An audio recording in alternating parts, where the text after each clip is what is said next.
Dans un paysage éducatif en pleine évolution, 12 millions d'élèves se préparent pour la prochaine rentrée scolaire.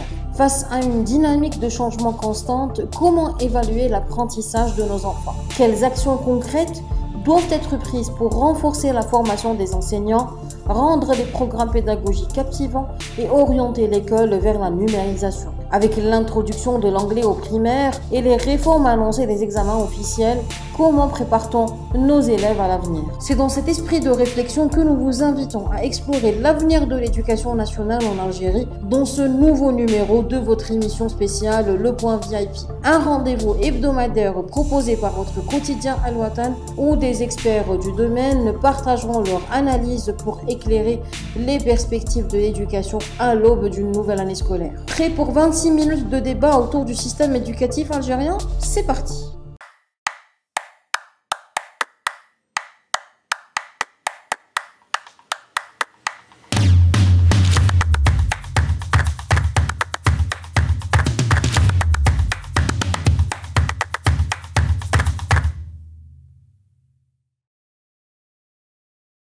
Bonsoir et bienvenue dans ce nouveau numéro de votre émission Le Point VIP, une émission digitale proposée par votre quotidien Al Watan. Comme vous venez de le voir, la thématique de ce vendredi est celle de la rentrée scolaire. Notre invité VIP pour ce nouveau numéro est Missoum Abdelkader, formateur et pédagogue. Monsieur Missoum, bienvenue parmi nous et merci d'avoir accepté notre invitation. Merci de m'avoir invité. Alors, Monsieur Missoum, première question.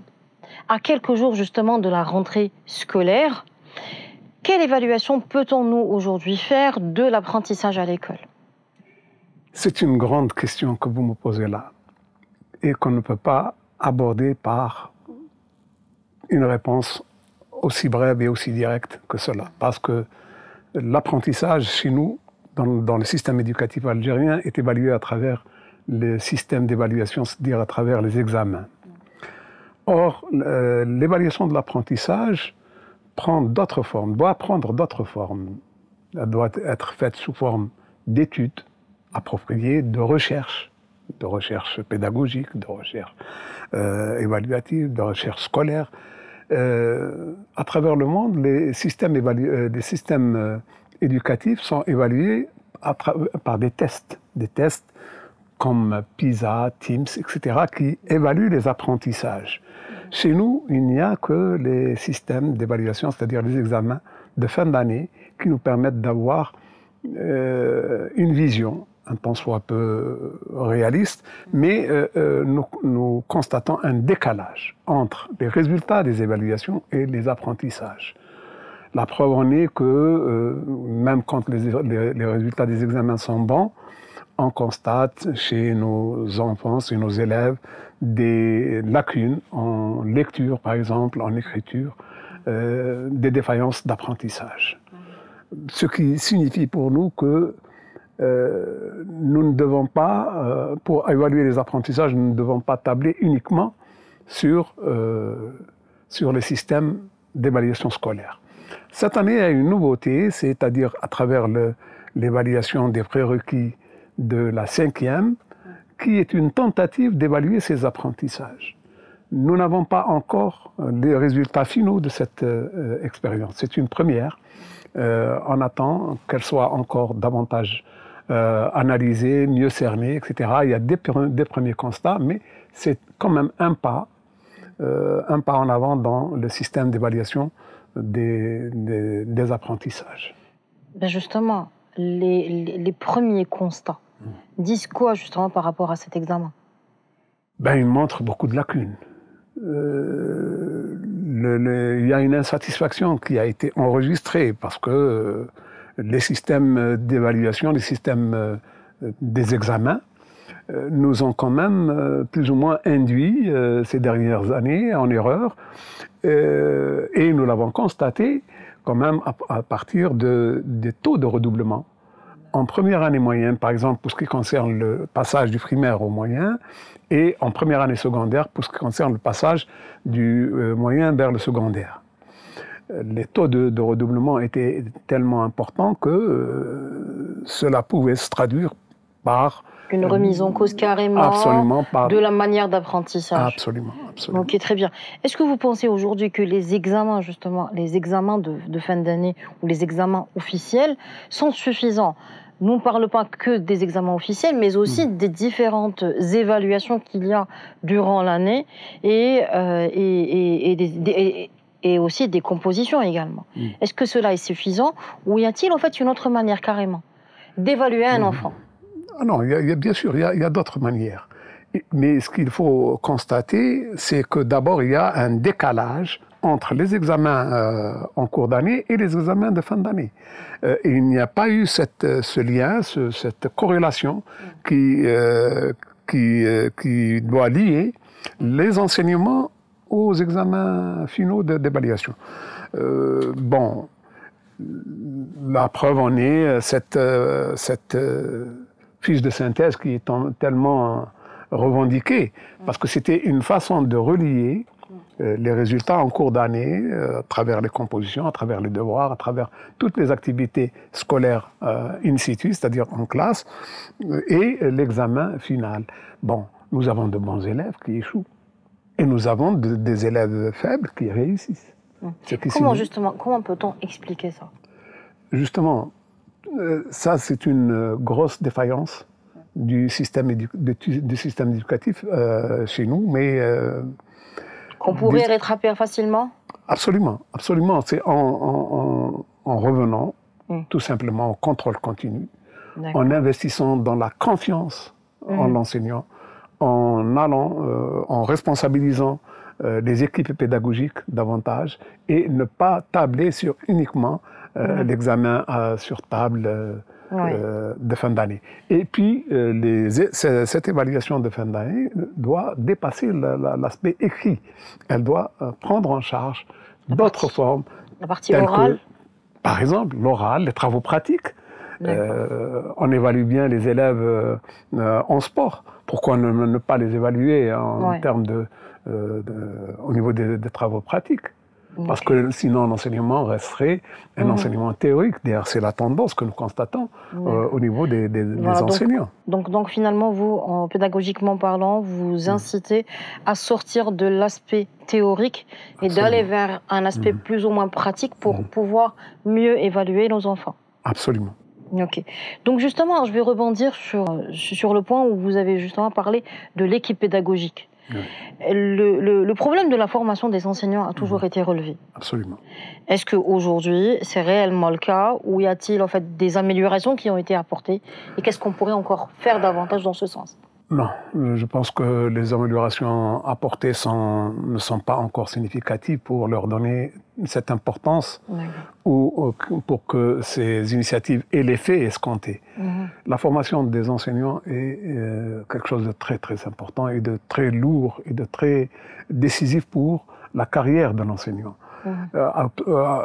Les petits stages qu'on fait, les petits stages de préparation au métier qu'on fait pour les enseignants ne sont guère suffisant et la préparation seulement académique, le niveau académique de l'enseignant, de l'ex-étudiant, ne peut pas lui suffire pour aborder sa carrière parce qu'il y a un tas d'éléments qui viennent se greffer dans cette fonction, à savoir la relation humaine, la relation pédagogique, les aspects psychologiques de l'enfant qui ne sont pas faciles à cerner. Il faut un vécu assez conséquent, assez long, pour que l'enseignant puisse comprendre l'élève, puisse gérer une classe.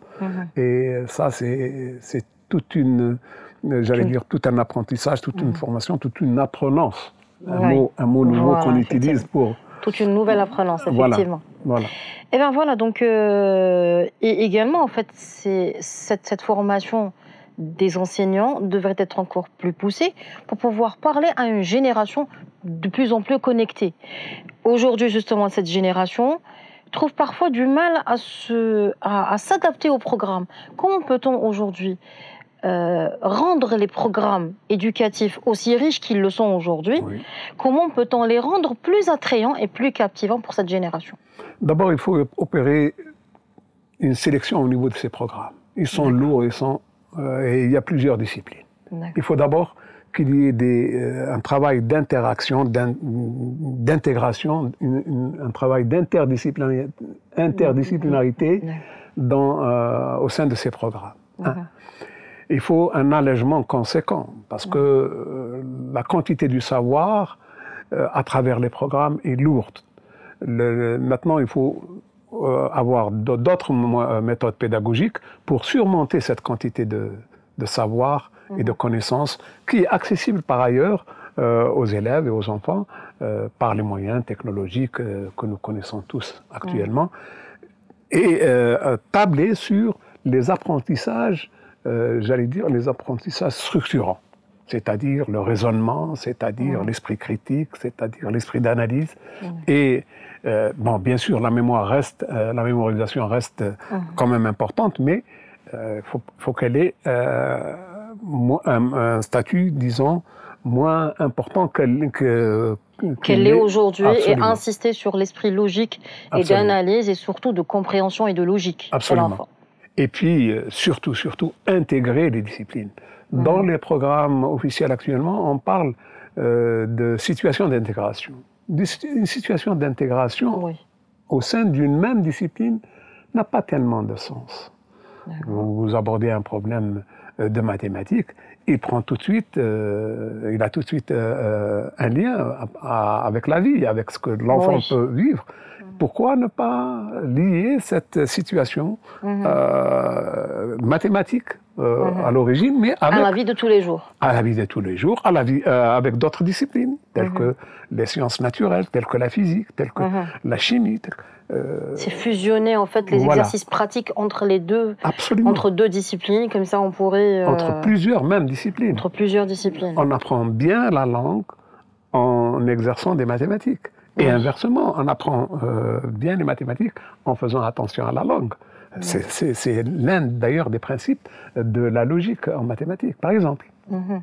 Justement, les mathématiques aujourd'hui sont au cœur de la stratégie de l'enseignement en Algérie.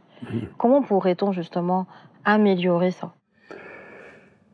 Bon, actuellement, il y a plusieurs écoles qui se débattent et qui discutent de cet aspect. Les années 70, on a eu l'école de Bourbaki qui s'est installée dans le système éducatif algérien, comme partout dans le monde, à travers la logique, à travers ce qu'on appelait à l'époque les mathématiques modernes, à travers la théorie des ensembles, etc., qui était quand même un enseignement très structurant. Mais il prenait beaucoup de temps, cet enseignement. Donc on est revenu au début des années 2000 un peu aux anciennes pratiques et on a essayé d'alléger ces aspects de théorie des ensembles, logique, etc. Mais on a quand même dégarni des programmes. Il va falloir peut-être revenir et analyser les choses et essayer de trouver un juste milieu qui aiderait à un enseignement plus structurant des mathématiques. Garder les anciennes pratiques, telles que la connaissance des 4 fameuses opérations du primaire, les développer, etc. Bon, et peut-être se faire beaucoup aider par les moyens technologiques qui sont disponibles aujourd'hui. Monsieur Missoum, une question me tient à cœur. Peut-on aujourd'hui numériser l'école? Absolument. Absolument, on peut. D'ailleurs, il y a une décision qui a été prise par le président de la République, qui a demandé au secteur d'aller de l'avant pour introduire des tablettes, etc. Mais il y a des réticences, il y a des problèmes, il y a beaucoup de questions à résoudre, à prendre en charge, parce que, voyez-vous, les pratiques ne sont pas toujours maîtrisables. On peut avoir des écarts dans l'usage des technologies. Un enfant ayant un smartphone entre les mains, on ne sait pas ce qu'il peut faire avec. Et puis, on a peur qu'il perde l'usage manuel de l'écrit et qu'il perde aussi peut-être d'autres fonctions. Donc, là aussi, il faut chercher les bonnes pratiques et les pratiques du juste milieu sans aller dans un sens qui accorderait un total usage aux technologies sans réserve, ou rester dans les pratiques anciennes qui sont largement dépassées. Voilà. Justement, dans ce sens, on avait déjà évoqué la solution justement de numériser le livre scolaire et pas les cahiers, c'est-à-dire et non pas le cahier scolaire.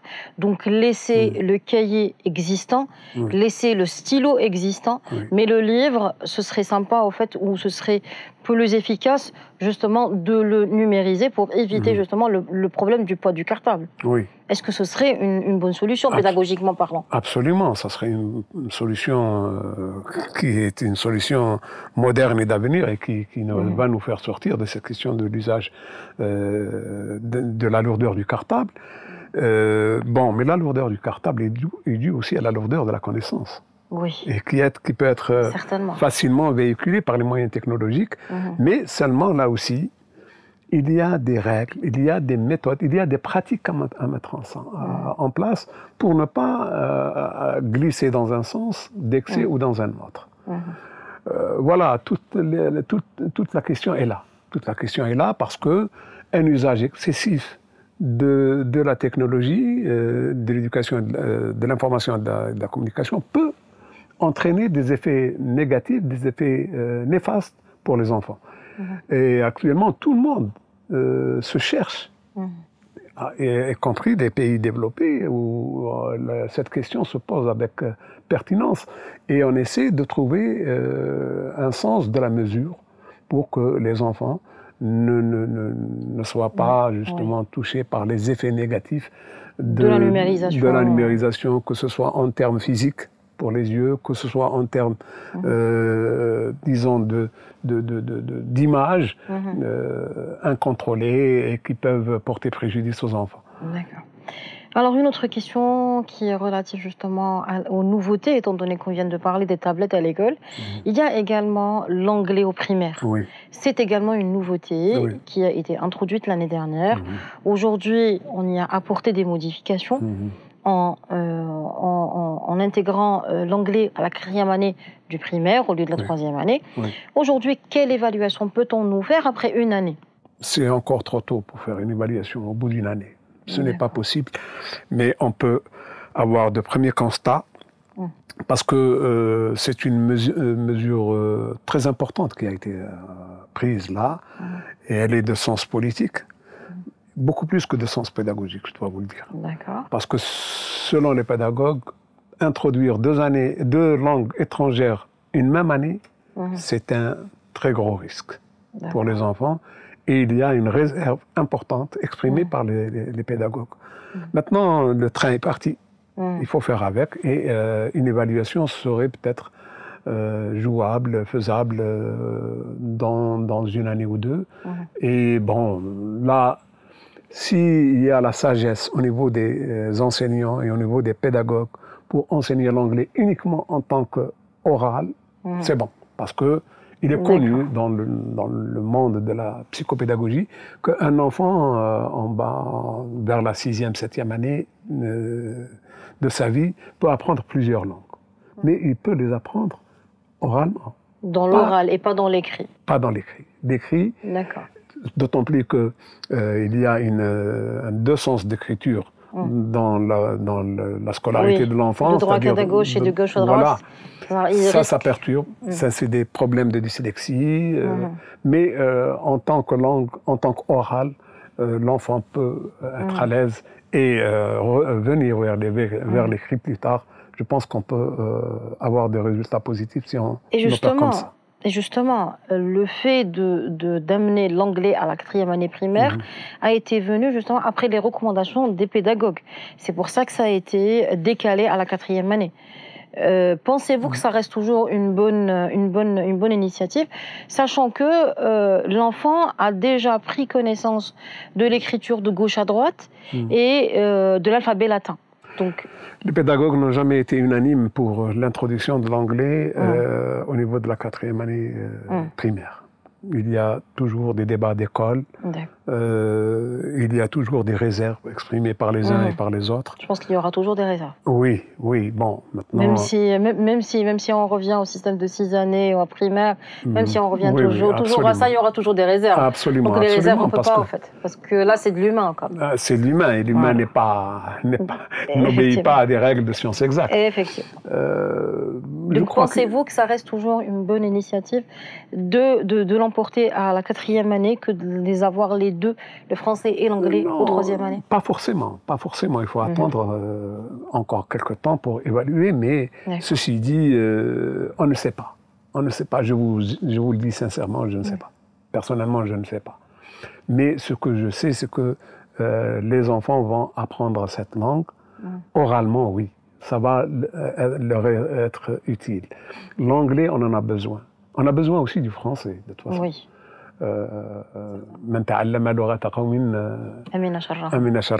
Et là, le français étant existant dans notre quotidien, il ne faut pas le jeter par la fenêtre. Ça existe et il vaut mieux le développer et développer d'autres langues. Bon, ceci dit, parce que actuellement les avancées de la science à travers le monde exigent la connaissance de l'anglais. Cela ne veut pas dire qu'il faut abandonner une langue pour apprendre une autre. Absolument. Ok, parfait. Alors, monsieur Missoum, les examens officiels, comment peut-on les transformer pour que ça soit plus solide et que ça soit, surtout en matière d'évaluation des acquis? Il y a aujourd'hui une nouvelle expérience au primaire. Peut-on faire la même chose, par exemple, au collège et garder le bac tel qu'il est ou l'améliorer encore plus? Les évaluations sont pauvres chez nous. Et les aborder sous l'angle seulement des examens officiels, ça ne peut pas donner des idées, des appréciations. Pour revenir à votre première question, des appréciations sur les apprentissages. L'apprentissage, d'abord, il est évalué en classe par un enseignant compétent. C'est lui qui est en mesure de dire si l'enfant a vraiment appris ou pas. Et il faut corréler ces évaluations de classe sur le terrain, à travers les compositions, les devoirs, etc., avec les examens de fin d'année. Nous avons tendance à vouloir tabler uniquement sur les évaluations de fin d'année. On a décrédibilisé les évaluations de l'année parce que, soi-disant, certains enseignants notent de façon excessive, etc. Oui, ils sont plutôt généreux, au fait, en matière de notes. Non, mais c'est là où on fait un grave amalgame. On croit que l'évaluation, c'est la note. L'évaluation n'est pas la note. L'évaluation, c'est le jugement de l'élève s'il a appris ou n'a pas appris. Et ça c'est le propre de l'enseignant uniquement. La note vient par la suite pour un peu donner une valeur chiffrée à ce qui a été appris, mais pas avant. Nous avons tendance à aller directement vers la note et lui accorder trop d'importance, à tel point que maintenant c'est devenu, excusez-moi le terme, c'est devenu une forme de marchandage. Bon, c'est pas normal. C'est pas normal. L'évaluation, c'est autre chose. L'évaluation est... C'est la compréhension de l'élève. Voilà, et l'évaluation, c'est l'évaluation de l'apprentissage. On se pose toujours la question... Est-ce qu'il a réellement appris ou pas? Oui, même si les bacheliers, les élèves qui ont eu leur bac, avec telle note, on se pose la question s'ils ont appris ou pas. Et une question tout à fait honnête. Et on a la preuve sur le terrain, c'est qu'on est surpris de voir des élèves très mal s'exprimer, mal rédigés, mal calculés. Alors qu'il a un 18 et un 19 en langue. Parce que notre système d'évaluation table essentiellement sur la restitution, sur la mémoire, et ne fait pas appel aux autres fonctions humaines qui sont plus importantes.